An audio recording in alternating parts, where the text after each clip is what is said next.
Olá, eu me chamo Maria Quitéria. Eu vou contar a minha história dentro de religião, da religião.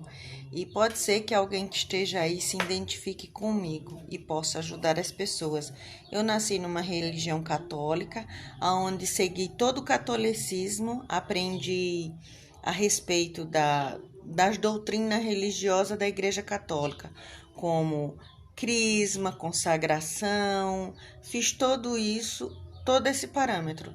Quando eu fiz 19 anos, eu me mudei para outro estado e lá eu fui estudar a Bíblia.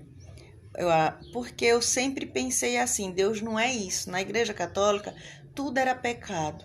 Tudo que fazia, Deus condenava. E eu sempre pensei dentro de mim e sabe aquela coisa, dizia, Deus não é isso, Ele é muito mais do que isso. Então isso me incomodava perfeitamente.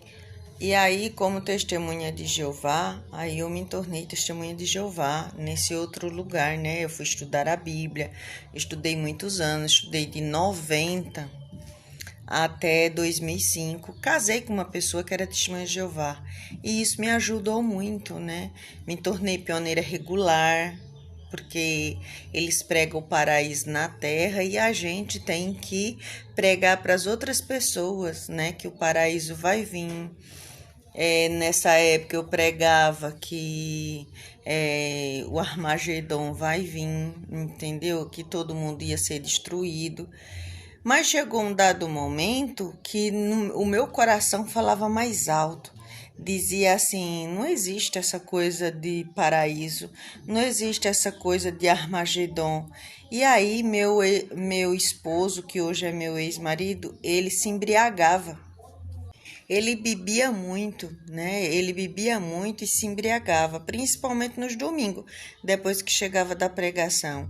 E dentro de mim algo dizia assim: como que uma pessoa prega a respeito do amor, da felicidade, da paz, da alegria e se embriaga desse jeito? E prega também que não pode beber a ponto de se embriagar e vive bêbado no domingo, depois que chega do campo, que é chamado de campo, a pregação, se embriagava. E daí foi aonde eu fui despertando.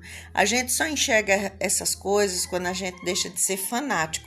Porque a religião, ela faz uma lavagem cerebral. Qualquer religião, gente, é qualquer religião. Porque tudo é muito novo quando você entra. Então eu chamei os anciãos, que seria pastores, né? Pastor que vai cuidar do seu rebanho. Eu nunca vi pastor que cuida do rebanho também se embriagar. E aí, quando eu chamei os anciãos para conversar, falar dele, os anciãos disseram para mim assim, mas ele não já foi para o campo? Ele não já pregou a palavra de Deus? Se ele bebe, ele está em casa e está tudo bem, porque a obrigação dele para com Jeová, ele já fez. Mas se a Bíblia dizia que a bebida era condenado, então assim, eles pregavam uma coisa que eles não faziam, entendeu? Até mesmo lá na minha casa juntava um monte de ancião para beber, entendeu? No fim da tarde, depois que chegava da reunião. E eu também sabia que os anciãos sempre estavam pegando alguém. E eu dizia, mas isso não está certo. Porque a minha consciência, o meu coração falava comigo. E eu não sabia que ali eu estava... Chegou um dado momento que eu fui esfriando. Eu já não sentia vontade de ir para as reuniões, que era no domingo. Fora que a Testemunha de Jeová é proibido a tudo, né? Proibido a religião, proibido a aniversário, participar de aniversário de casamento, aniversário de criança e em outras festas, é só de casa para o trabalho, que eu sempre trabalhei, de casa para o Salão do Reino e para um evento social se fizesse entre irmãos. Mas na minha casa era um ponto de referência.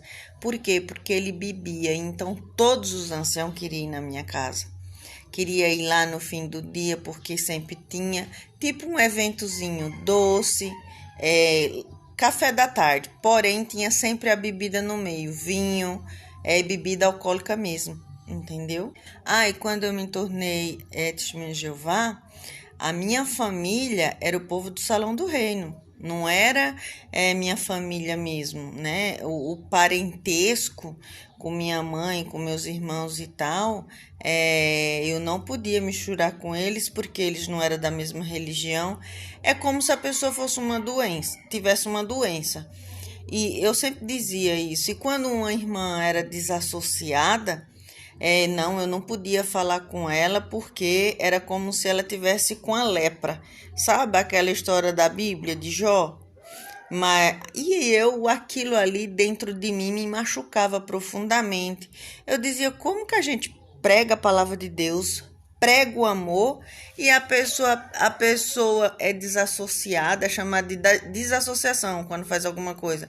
A pessoa tem que se afastar, deixar de falar. Isso me incomodava.